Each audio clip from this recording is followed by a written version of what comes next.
Hi, everybody. What's up? We're the Skeleton Crew, and today we're going to talk about a dinosaur. Welcome to our shortest video ever. We promised this time. We literally spent 10 minutes trying to think of a thing to say about this animal, so we assume this video will only be 85 minutes long. We're talking about Chasmosaurus today. Not that. Look at it. Not that. That's not Chasmosaurus. It lies to you. Get out of here. Imposter. Get the hell out of the frame. Okay. Before we get into the episode, a couple of things. Nope. One. Oh, he's back. He's back. Look at him.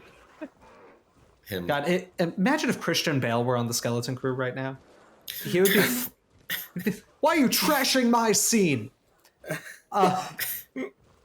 He's an angry man. Anyway, a couple things before we get into Chasmosaurus.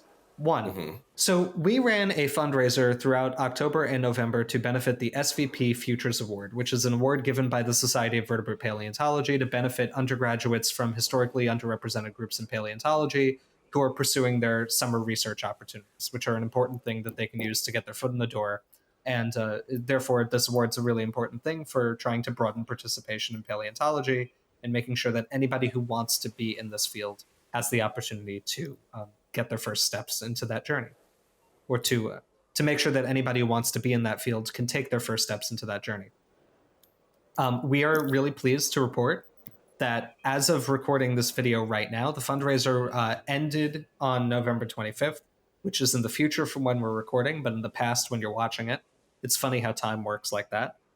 Time do work different. It do work different. And we raised, as of this recording, over $8,000 in donations for the Futures Award, which is astounding.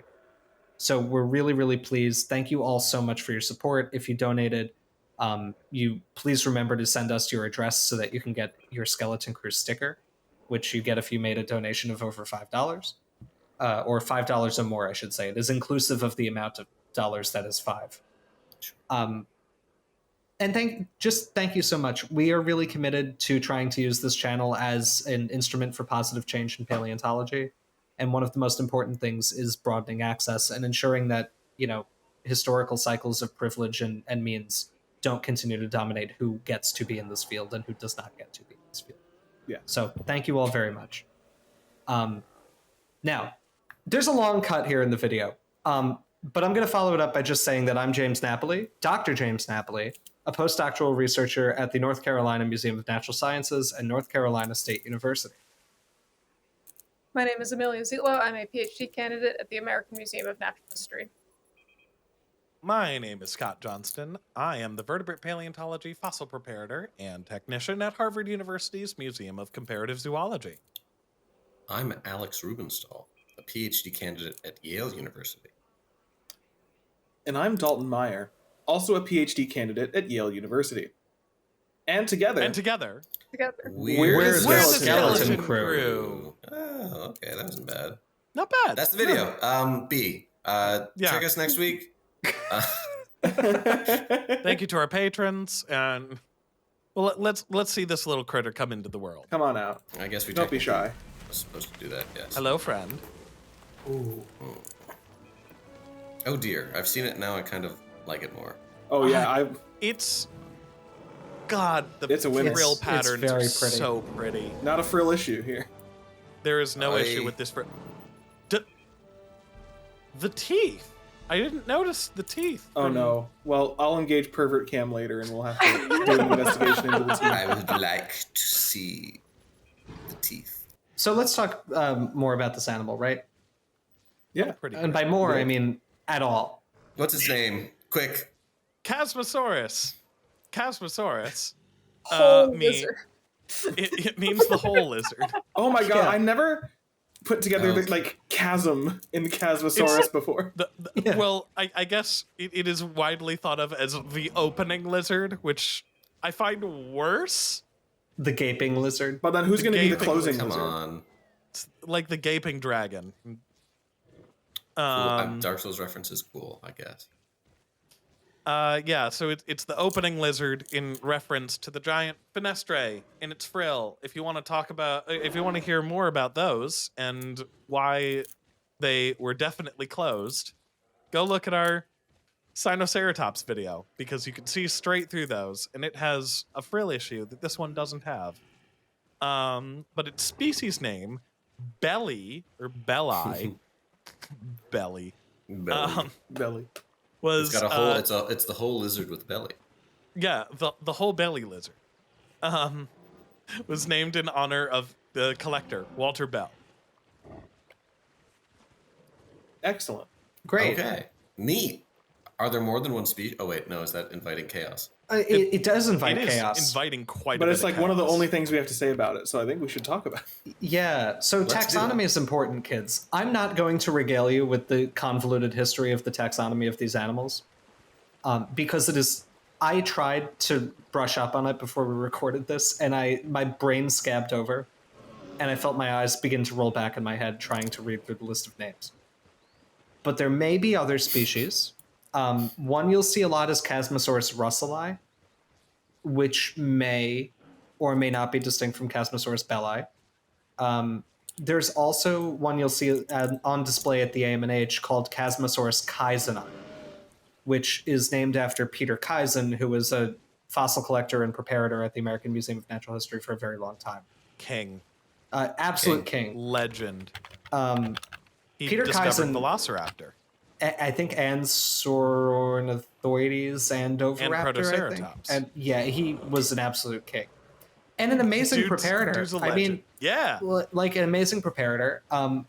But in typical preparator erasure, Chasmosaurus kaiseni is probably not valid. rip. Sorry. We're gonna have to, James. You're gonna have to get on this and pivot Rename back it. to pivot back to to ceratopsians after your Psittacosaurus work and find out that there is a new species and call it Chasmosaurus johnstonii to rectify the preparator erasure. Sure. Yeah, I'll get right on that. Ooh. Thank you. Ooh, that's That's a great social animation. Oh, What a that social looks guy. similar to the. There's another one that does that. Oh, I'm sure some of these have been reused. A lot of them are distinct, but that one looks very similar. you're thinking of the Torosaurus one where they lock horns and kind of charge for a little bit. They like think move it- toward the camera.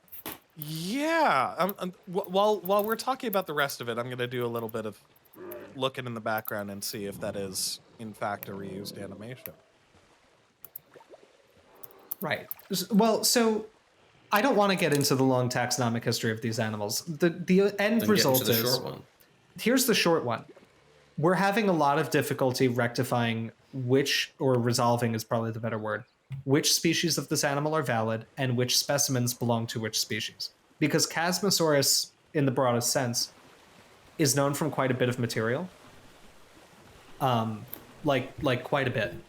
Mm-hmm. There's a lot of skeletons. There's specimens at the American Museum of Natural History, at the Canadian Museum of Nature, the University of Alberta, Royal Tyrrell Museum, probably among others.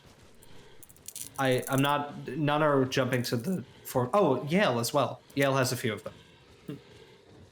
So there's a bunch of these, right? At a bunch of different growth stages, too.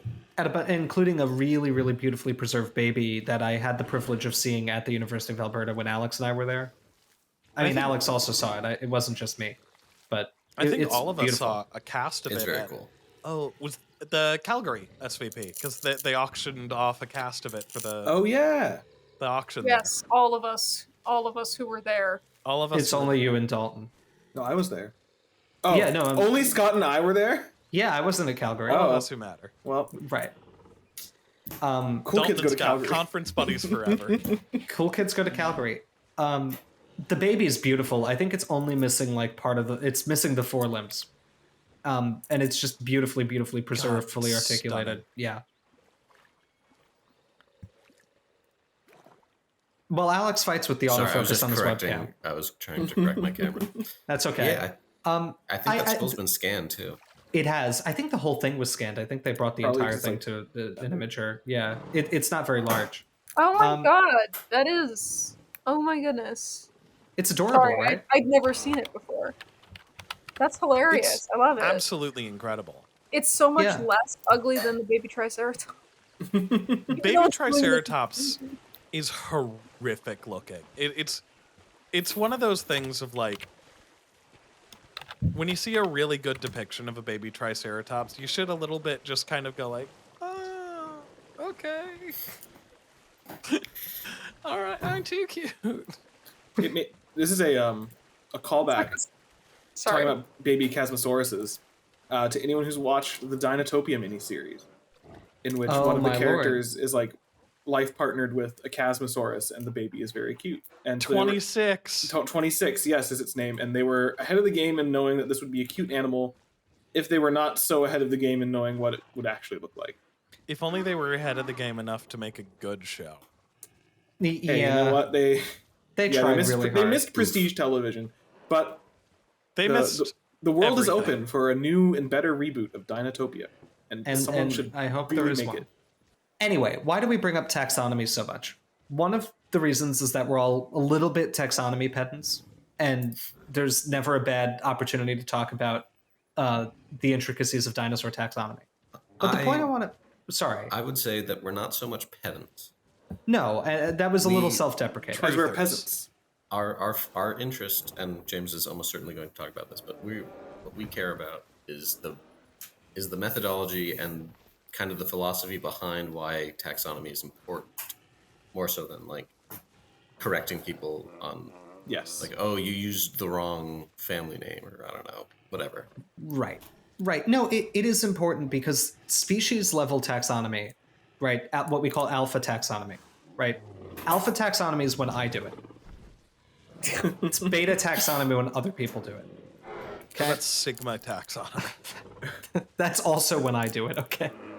So what alpha taxonomy refers to the species level taxonomy of animals. So which individual organisms belong to which species.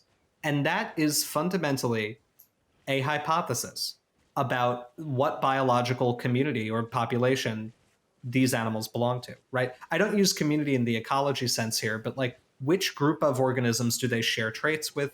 Do they typically interbreed with? Do they typically socialize with? You know, might they live with? Who share a certain anatomy and developmental program and general repertoire of biological and behavioral traits, right? In other words, it's just what a species is, right? Yeah. And this is something that I think a young kid can often grasp, right? If you use the example of like lions and tigers, they're animals that are in the same genus, but they're different species. And I think that's very intuitive, right? We understand that they're very similar to one another, but that they're also very much different from one another. So when we go back into the fossil record, I think it's a general interest of a lot of us on the channel here, and it's something I've dedicated a lot of my PhD work to, is trying to ensure that these species concepts have some biological like reality to them, even when we take them back into the fossil record. Yes. And I think So, yeah. I was just gonna say, I think it's important we always consider that taking it back into the fossil record thing, because there's a whole host of problems and issues that come up with doing alpha taxonomy for paleontology, and like rigorous alpha taxonomic work is not often done, in part because it's not something that is like particularly, I don't want to use the word flashy, but it's a harder sell for a lot of journals if you're like, I'm just doing alpha taxonomic work. But Right. beyond the administrative issues associated with alpha taxonomy, the other issue, right, is that it's one thing to try and distinguish these kind of legitimate biological entities in the modern realm, when we still have difficulty doing that. And applying that to the fossil record, you have to deal with obviously like taphonomy and things not being complete, but you also have to deal with the fact that like, are we taking this community, as James put it, how far into time and space are we willing to extend our sense of what is like a legitimate operational unit? Because we have rock units that are, some are well correlated and like well constrained in time, some are much less well constrained in time. And so it's like how much space, and I think even more critically, how much time are we provisioning for these units is something that is not an inconsequential question. Right. And I think that if you put it in the like kind of phrasing of the modern world, it becomes pretty apparent why we worry about these things, right? Like if I say we don't know if this individual of Chasmosaurus is Chasmosaurus belli or Chasmosaurus russelli, which is the kind of status that a lot of these specimens fall into. We know they're Chasmosaurus, we don't know what species.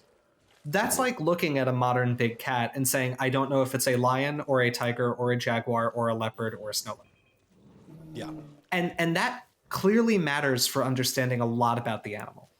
right? This isn't just, I think there's a little bit of like a, I don't know what the right word is, a perception by some people in the community also that when you're doing rigorous alpha taxonomic work, the frequent result is that you create new taxa.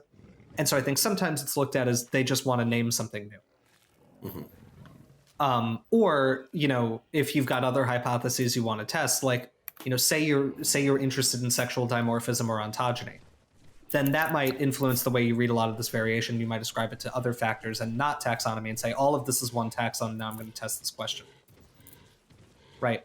I think, any good scientist is going to keep their preconceived notions out of that sort of work, but it's difficult to fully disentangle. But it's really critical that we always test these hypotheses and try to understand these things, because like understanding that range of variation is the first step to knowing something about the animal.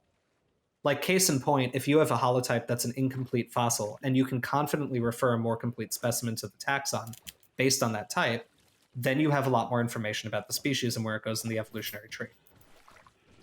There's a condition in Chasmosaurus where two specimens at the Canadian Museum of Nature that were both mounted by Charles Sternberg, who found them in Canada, he thought that they were a male and a female. Which Charles Sternberg? Charles M. Sternberg, sorry. Okay. Yeah. Is he not of the Sternberg Museum, or is he of the Sternberg Museum? I think different member of the family. He's of the Sternbergs. Of the Sternbergs, Of that but museum. not less so the Kansas stuff. I think he was the son of Charles H. Sternberg, right? I don't remember. Or maybe Charles F. Continue your conversation. Anyway, there are Parse two. out the taxonomy of the Sternbergs. That's even harder. So he like worked on, and I think he collected and mounted and prepped two specimens for the Canadian Museum of Nature, and he thought one was a male and one was a female. Currently, they're considered different species. Now, if we want to know if these animals were sexually dimorphic, what their breeding structures were, all of that, we need to know what species these animals belong to. And so this is, not a problem unique to Chasmosaurus. This is an issue that's widespread in paleontology. It's widespread in modern animal biology, too. There are like a lot of rumblings that everything called the green iguana might be a number of different species widely distributed over North and South America and the Caribbean. Right? They all look enough like a green iguana where we're comfortable calling them one species, but my understanding is that genomic evidence is rapidly showing that it's a much more diverse picture than we usually do. Right? Yeah, it's weird. So this is a general... cryptic species there. Some cryptic species there for sure. It is, I think, just an important general point to keep in mind that taxonomy is the bedrock on which all of the paleontology we do rests. And that, therefore, when we talk about these issues and what's what species, we're not trying to really just be pedantic about it. Errors propagate from there. And so that's where a lot of the fact-checking and rigor needs to go. Right, exactly. Right. And that's my... I think that's all I had to say about Chasmosaurus, and none of it's specific to this animal. Well, I will land... I'm gonna jump off the perch you've created for us. The bedrock, if you will, to say that almost as important as the taxonomy, and in some regards more important, but also kind of, if alpha taxonomy is the bedrock, this is the reinforcing structure upon which any other kind of work, like James was saying, is built, which is phylogeny, or actually phylogeny, said by serious people, and not us. And so... Where does Chasmosaurus go? Guess. It's a Chasmosaurine egads. Oh my god. And by all accounts, it seems to be a very relatively early branching member of the clade, which I think might be reflected in some of its anatomy, or at least has been suggested to, like the length of the nasal horn. It has a very long skull, like other Chasmosaurines, and it's got a postorbital horns and a nasal horn, but I think Scott had more to say about this. But yes, so this, along with Pentaceratops, Torosaurus, and Triceratops, are the Chasmosaurines in the game. This appears to be... Pentaceratops is more closely related to Torosaurus and Triceratops than it is to this, and Chasmosaurus, at least, appears to be the most primitive or basally branching Chasmosaurine in this game. That's what I got to say about that. Indeed. Also, you should just, in saying, because I did in what I said earlier, that phylogeny is also kind of part of the bedrock of paleontology. It is not the operational units, which are the species, which is the alpha taxonomy, but it is like the interpretive framework. Mm-hmm.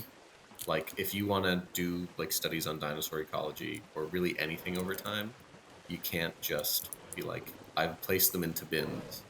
Like, these are the carnivore bins across time, because what you're asking is inherently an evolutionary question, and it has to be interpreted across a phylogenetic topology. Otherwise, you're not really testing the evolution of the feature. You're just looking at the number of times a thing happened. Mm-hmm. Right. I would also go even further as to say, I'm sorry, Dalton, were you going to jump off from there? No, I was just going to say, I think dinosaurs look really pretty in fog. This is like, This is really Gorgeous. cool. some fog has appeared in the distance, and that's awesome. This is very moody. Ooh, that's very foggy. That's good. Dinosaurs in the fog. James had an important scientific point to make. I did, but that was an important aesthetic point to make, and I'm glad you made it. I just think it's worth pointing out that taxonomy and alpha taxonomy and phylogeny are not really separate, right? Because taxonomy and like species are evolving units. And so you need to understand taxonomy from an evolutionary perspective as well. And so with taxonomy and phylogeny, right, they're constantly feeding back into one another, right? The phylogenetic tree is a collection of these units, but we can also use phylogenetic tree topologies to help us understand how we should bin those units in the most biologically informed. It's a constant back and forth, right? They're just kind of two aspects of the same process. You could think of it like microevolution and macroevolution, right? That like a series of tiny evolutionary events that like the constant allele frequency fluctuations that occur in populations over time can result in tremendous change, right? It's the same idea. It's the same process, but the scale you're looking at. Also, Dalton, you were doing a gorgeous job with the camera work on here. It's given Thank you. like Phil Tippett's prehistoric beast with like those god rays coming from the tree. Man, Yeah, the game's doing a lot of work for me with this. I don't know how it's happened, but the design also complements it well in that it's a good-looking animal. it really is. Yeah. But so let's pivot back onto the design of this critter and pick up on something that Alex hinted at a little earlier, which is the horns on this guy. Even though I would say that this design is fairly good, minus some gripes that we'll get to, and a lot of them are similar to the gripes that we've had about every other ceratopsian in this entire game. Namely feet, legs, tail, all that stuff. Which is why it's great when it walks through plants. Yes. You know that the game... it is kind of funny that Make it's your a joke. universal thing. You know it's a good game when you're like, oh man, if I can't see this part of the animal looks better. I love this game, but still. Anyways, horns. So Chasmosaurus and the Chasmosaurines specifically are pretty easily recognized by a lot of people for two main features. One being that they are the ones that, generally speaking, have the larger, longer frills that are slightly more like a lot of times more geometric in shape, kind of more square or angular, and generally are slightly less ornamented. They also have a tendency to have the characteristic three horns that we see in Triceratops. And generally, they follow a similar pattern of two long brow horns and one shorter nose horn. Chasmosaurus here has a bit of a different orientation of those horns than we see in the typical Chasmosaur condition. Given in which, from everything that I've been able to see, Chasmosaurus seems to have had a significantly longer nose horn than it does brow horns. And another feature that I've seen on a couple skulls that I see the game model trying to depict a bit, but I honestly think it could go a bit farther, is that in addition to the brow horns being shorter, they should also be pretty strongly backward curved. And these ones have a kind of slight curve to them, a little bit of like a devil horn curve to them, but not as much as it seems like they probably should. But other than that, the skull's pretty damn good on this thing. Even down to the episquamosals and epiparietals that it's got on, which we talked about a little earlier. We did. You know, Scott brings up the episquamosals and epiparietals. I have not counted the epiparietals yet, but there seem to be 10 episquamosals, which is the correct number for Chasmosaurus belli, which is neat. And those are the ones on the sides? Yes. Right? Those are the ones on Not the sides. On the top? Okay. Not on the top. Yeah. They're not in exactly the right position, but they are... but they're the right number. There shouldn't really be a gap between the top that top side horn and the rest of the row, but it's possible that some specimens have that, not just not the one that I looked at. Might just be a bit variable. It Yeah. seems Could like be. at least I know that it's a that they're Centrosaurus and not Chasmosaurus, but I know that like we talked about it in the styracosaurus episode, and you can also see a couple styracosaurus in here because these guys shared the same ecosystem. That some of those frill horns, to not keep using those really long names, There's no fun in that. I know, but I want to be inclusive. Just saying frill horns instead of constantly saying those. Seem to have been a bit variable. They might have been more variable on ones where they were larger, like on Styracosaurus, but I wouldn't be surprised if they could move around a little bit. Well, not like literally physically. Not these guys weren't wiggling the horns on the side of its frills. Ew. Bad. No, they're like, it's like a chainsaw. They run on the sides and they like lean into. It looks like, did they give it like extra nubbies inside the frill? They appear pause. to have. Is that a thing, or is that a Jurassic World thing? I would guess it's a Jurassic World thing. I don't think that's a real thing. Dalton, can you enhance on that? They almost look like they're like. Let me find one that's in the light, and then I will. Yeah. What did you call this? The pervert cam? We'll get there. Yeah. Yeah. We'll get there. Yeah. Yeah. I think we're getting there now. Like they almost look like, at least from a couple angles, they almost look like they were like osteoderms. But I kind of like that. Yeah, it's unclear to me if they've tried to make these osteoderms or feature scales or like actual horns, and like they don't. There's nothing indicating this on the fossil that I can tell. But I like them. Compared to like Pachyrhinosaurus, which we talked about last week, which had the actual horns that you can preserve, but the fact that like Pachyrhinosaurus has those structures makes me more amenable to having kind of various subtler, less likely to preserve structures be on the frills of other ceratopsians. Sure. Right, because it indicates to me that it wasn't just like a flat plane where nothing was going on. So I like these. I think they're a fun touch. Yeah, I'm not seeing them on any skulls. Let me go side view. But if they were osteoderms or feature scales, like we wouldn't see them. True. Yeah. Well, I don't know, because I don't necessarily think you're wrong, but I actually don't know if we know how these structures form. I think the episquamosals and epiparietals themselves are probably osteoderms, right? Like in developmental origin. They just seem to be tightly regulated and to then fuse to the skull bone. Like that is something that seems to happen in their ontogeny. If these were osteoderms that didn't fuse, then Right. No, I mean, I think Amelia's right. Like, there's ways to generate that we wouldn't see, but I think with the number of articulated specimens of like ceratopsians from this region of the tree in Canada and the U.S., I feel like we would have at least detected them by now. But do we have a Chasmosaurus head with skin? Baby. I think maybe that's a little bit. I don't think the baby's got a lot of skin on it, but I guess like they're so undisturbed. I feel like they would have just kind of like fallen. Like they might not be completely associated in place, but we'd probably find them around the animal. I don't know. It's possible.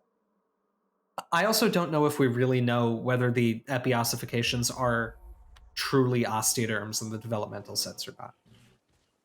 Yeah, but even like not yeah. focusing on those, if those ridgy ones. Mm-hmm. Right. Yeah, I mean, they could easily just be big scales. Yeah. Yeah, although it looks like they're kind of giving them that like keratinous, like it looks like they've given some of them a horn sheathing. But I could absolutely see big scales there. Yeah. Yeah, hard to tell. It's kind of at a level of texturing that isn't. Just on I'm these having models flashbacks to isn't the realized. Taurus, to like what was it, the Taurosaurus ear? Oh yeah. Yes. Okay. Yeah, or I'm gonna try pentaceratops again. ear. I engaged the camera once to look. I'm going to engage it again when the mouth's open. I think this one just might not have teeth modeled. No, because when it comes out of the hatchery, it does a scream and very clearly shows like well-modeled teeth.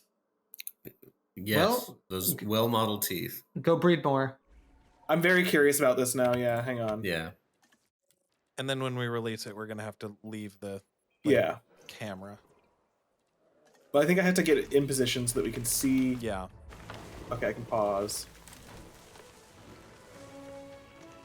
Because if you pause and then engage the Yeah. when it does the big scream, the lead one. The lead one's going to No, the lead one. Right there. All right, let me engage the camera. Enhance.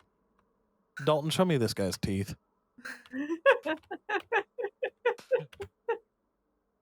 No, Oh no! I think that's a There are no reflection teeth. on It's the just inside a of the reflection. mouth. There is like a Oh, wait. tooth. There's a single That I don't know tooth. if that's not like another part of the model clipping through the I mouth. think it is. That might be another bit of the model clipping through. I thought that they were well- big, bright, pearly white. Y'all saw those. I did. Right? It's It just looked like- it's this reflection here in the mouth. Look at him sing. I guess kinda, yeah. So yeah, that's interesting. That's one of the first dinosaurs that they didn't model that for, and I don't blame them. It all. has cheeks, so like I get it. I mean, I wouldn't expect them to model the teeth for this at all. So No, it's not city skylines. To make a relevant joke that nobody will get. I really enjoy the Twitter response. I think, Scott, you told me about it, right? Where they were Yeah. just like, shut up, we know how to make a game. Like, that's not the problem. This one. Oh, go Scott. Go on. Go for it. I do have another question. This is kind of just a broad open question to the more anatomy focused friends on the channel here. The back leg attachment to the body looks weird to me. Like, you see how the leg muscles are coming up and almost making like they're attaching onto the body in like a circular shape? Shouldn't, given the shape of this dinosaur's pelvis, shouldn't those thigh muscles be in a little bit more of a triangular orientation attaching to the body? See Maybe. what I'm saying? It is very round It's fine. in the rumpus, but I think it would be hard to bound. I honestly don't think this looks incredibly wrong, but I do think the thigh muscles in front should like probably come forward a little bit more, which I guess would make the profile straighter. yeah, I now think that they it's should like a- go to like there. Yeah. I also wonder if that's a quirk of how this thing is like rigged. I wonder as well, but like it's something that I've seen on a couple. Oh, it does the incorrect set. Oh well. Oh, Yeah, but I do like that it lays its like giant heavy head against the ground Yeah. very slowly and delicately. Like, oh, I gotta put this down. Just too big. In this position, it's like okay because it's not twisted itself. It's just on its side, so it just kind of assumes the bad position to get to. if only it flopped on the ground like a cat that wants belly rubs. Yeah. Assume the bad position. I had one other note to make about the skull. Oh, just that similar to Pachyrhinosaurus, they've given like the jugal these little tip horns. They don't look as bad, I feel like, as Pachyrhinosaurus because they're not like weirdly long and curved and like skinny. But as far as I know, like outside of like Psittacosaurus, like we don't have any thoughts that ceratopsians had horns on their jugals. Am I correct?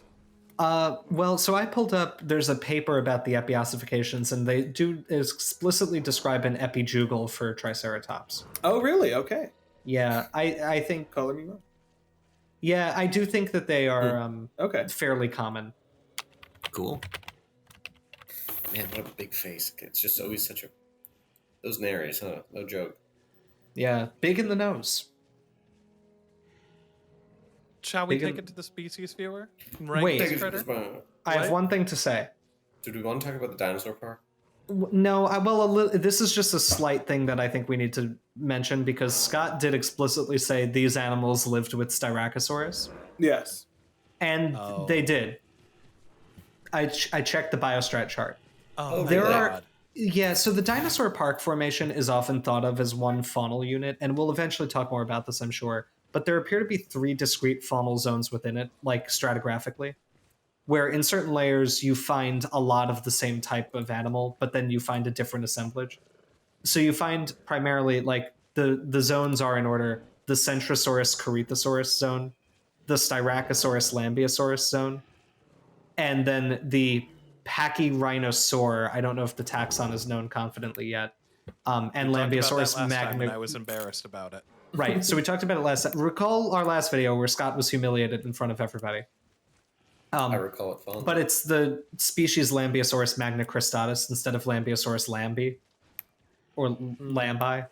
So it is. It was worth looking into because I was wondering if Chasmosaurus was restricted to one of those zones. Members of the Chasmosaurus genus, at the very least, are found throughout, and Chasmosaurus belli is found with Styracosaurus in the Styracosaurus zone. Bless you. So when we eventually do like Corythosaurus and put it into this enclosure, that might not be strictly accurate based on what we know, because Corythosaurus has not yet been documented to occur with like Styracosaurus and Chasmosaurus belli. Gotcha. Okay. It's, again, when people ask me about which animals live together or inhabited the same environment with each other, that's a hard question to ask, and some of that's taxonomic and some of that is stratigraphic.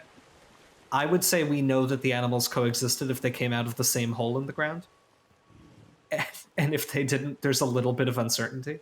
Yes. But the Dinosaur Park Formation is so well studied and so well sampled that I think we can be reasonably sure everything within one faunal zone was probably inhabiting the same kind of ecosystem with each other. Like how we're pretty sure that Velociraptor and Protoceratops live together. Right, Well. one hole. Yeah, are you sure about that though? Yeah, maybe they got fossilized Are you together sure? accidentally.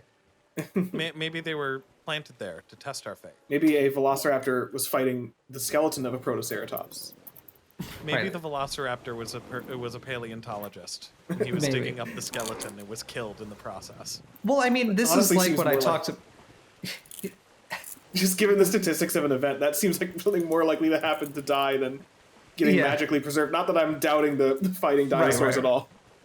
New hypothesis just dropped. Well, I mean, this is part of the reason that, like, when Alex and I named Kuru, we were so sure that it coexisted with Tree because they were literally found on the same day. Right. Like, at the same quarry. They were just like, two dromaeosaurs, okay. Let's not name these for 30 years. Of course. Much benefit. Wonderful trade deal for me. Does anybody else have anything to say? I'm sorry that I delayed this even further. I have, you know what I have to say? What's that? That I would want to rank it. Yeah. Yeah, Let us that's rank what I it. want. What if we did this instead? What if we did Geosternbergia? Barbaridactylus. Oh, was that who that was? Yeah, because I accidentally clicked out of Chasmosaurus. I want to do the pattern. One of the things that is, I guess, a really, really good problem to have with this dude is, God, it has so many very, very, very nice skins. Yeah, it really does. There's only one that I kind of dislike, and it's unfortunately the very, very bright, creamy colored one on the frill. that like it's so bright that it almost looks like blown out Yeah, in a lot this of one. lighting. Like it almost looks like it's glowing. The black one is great. Yeah, I really like this one. I just want to reposition the sun. God, the Jurassic. Look at this. Hang on. Look at how much better the Jurassic Park color grade. It's so much better.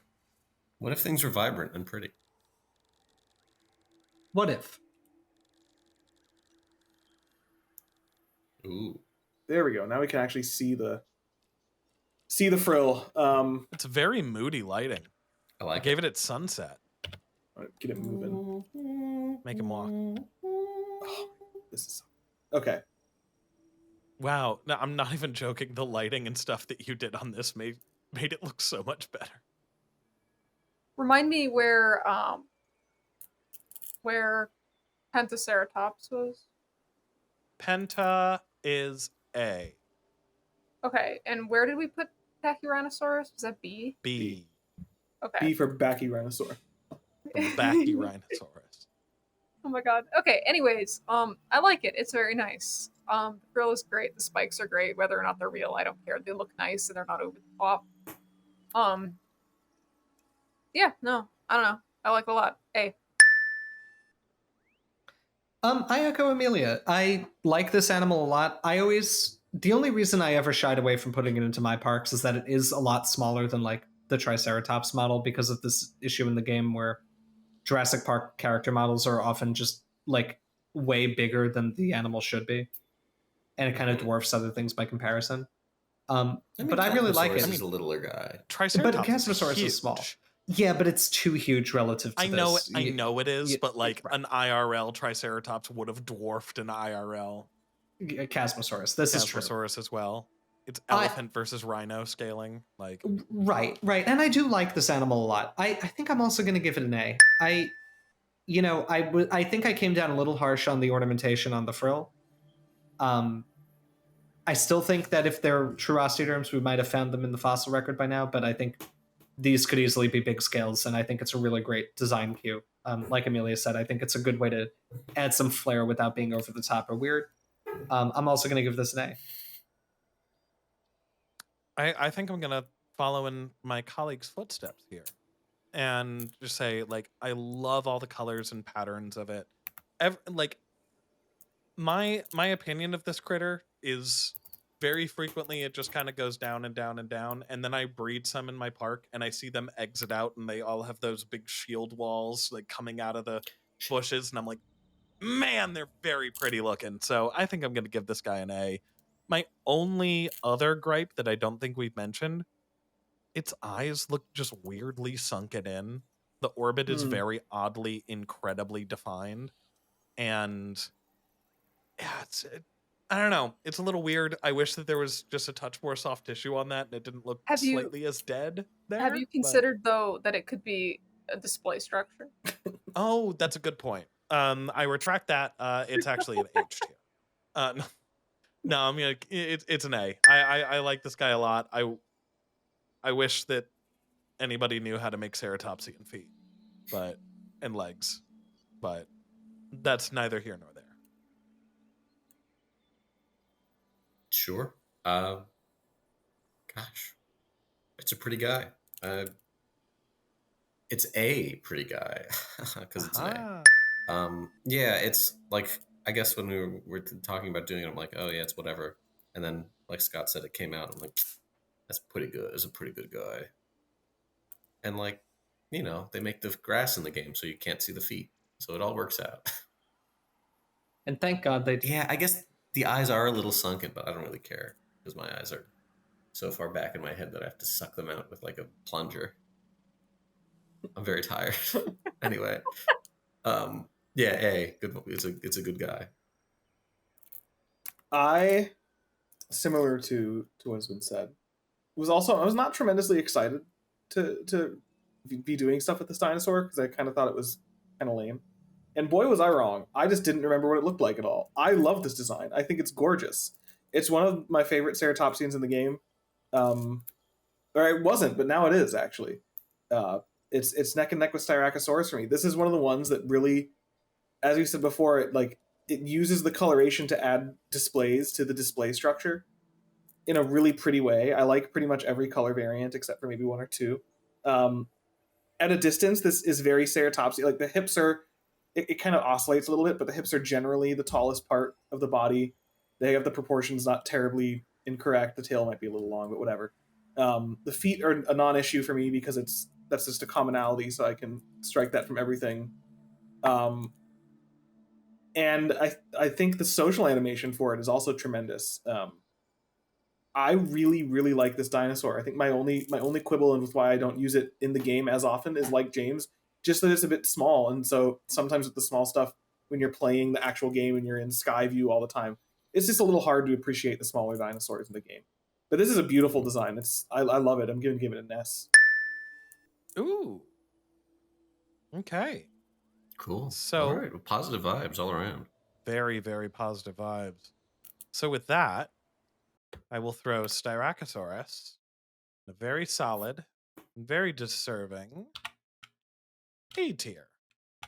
Yeah. Okay. Hooray! And that was a Chasmosaurus, not a Styracosaurus. That was We're so Chasmosaurus, smart. not Styracosaurus. I was thinking of my beloved up here. Always but thinking of, I was- always on my mind. It's that fucking meme of Wolverine in bed with the picture, just like it's just Styracosaurus, just me. But anyways, Well, all right, everybody. all right. And now it's time to to Spin spin that that wheel. wheel. Out of here, ad. It would be very funny if it lands. Oh my god, it's glitching. Oh my goodness. Oh. Something interesting. Oh, A theropod Okay, well, again. another dinosaur park animal. I guess I know. Oh what yeah, we're we're going staying back in the to. same place. Yep. We don't even need to change the map. No, we don't. That's great. That is great. Right. All right. So, guys, join us next week when we will talk about Albertosaurus, which is one of my favorite dinosaurs. And I will try to keep all of the Tyrannosaur anatomy and systematics and taxonomy lore that swims in my brain nowadays out of the video as much as possible, because nobody wants to know the intricacies of every specimen that's ever been found. How many metatarsal fours of Albertosaurus there are? There are many of them, and all of that. This is important to know. Yes, the video is going to be me reading a faunal list of every specimen that has ever been referred to Albertosaurus, and then I'll thank the patrons. And speaking of thanking the patrons, we're going to have all of our patrons' names scrolling right now in the credits at the end of this video. But in fitting with one of the benefits of supporting us at one of our highest tiers, we're going to thank our most generous patrons, those who support us at our Gorgosaurus tier and up, right now by name. Give them their spoken shout out. And in the order that Patreon tells me their names, these are Benjamin Seepser, nickname 3110, Philip Fico, Andrew Niddle, Christopher Bellis Jones, Adamolos, Dan Okairis, King Zashu, Max Ironpaw, original username, Pythonic, Swamp Ape Science, and we. Thank you guys all for your support of the channel. You help us do what we do. We really couldn't do all of this without you. But we want to thank you especially now for participating in our fundraiser for the Society of Vertebrate Paleontology Futures Award. We really, really believe in the mission of that award, and we're just happy that we were able to play a part in ensuring that it continues to be offered in the future and can continue to benefit young people from all backgrounds who want to become paleontologists. It's something we are happy we were able to do this year. We hope that our channel can continue making a difference on that front. And thank you all really sincerely. I know I do speak for all of us when I say this. Thank you all for helping out and contributing what you could. Yeah. And a final reminder, Yes, thank you. Send us your addresses if you want your sticker. Because we know some of you still haven't. If you don't want the sticker, that's fine. But you want it. Trust me, it's a good one. It's limited edition. Amelia printed so many of them. There's plenty left. There's a lot left. Get them. Also, a reminder. If you like our videos, you should like this video and comment on it maybe multiple times. 5, 10 times. Every Many time you laugh, comment. Just do that. Keep a It'll be track, great. keep a tally. Right, keep a tally, but make a separate comment for each instance of laughter. It's important. It helps us if you Very. interact with the video, give us a little bit of that sweet engagement. So if you like our videos, please show that by liking the videos, commenting on them, and subscribing to the Skeleton Crew if you haven't yet already. Every week, new people subscribe after watching our videos, so I do have to keep saying this until that doesn't happen again. So keep those subscriptions coming. And if we stop getting subscribers, you'll see me do some really, truly desperate and embarrassing things. So please subscribe so I don't have to debase myself even further on camera. Anyway, look at that. It's been 1 hour and 1 minute, and we're done recording a Skeleton Crew video. We're doing amazing, guys. All right. Bye-bye. This is the Skeleton Crew. We'll see you next time.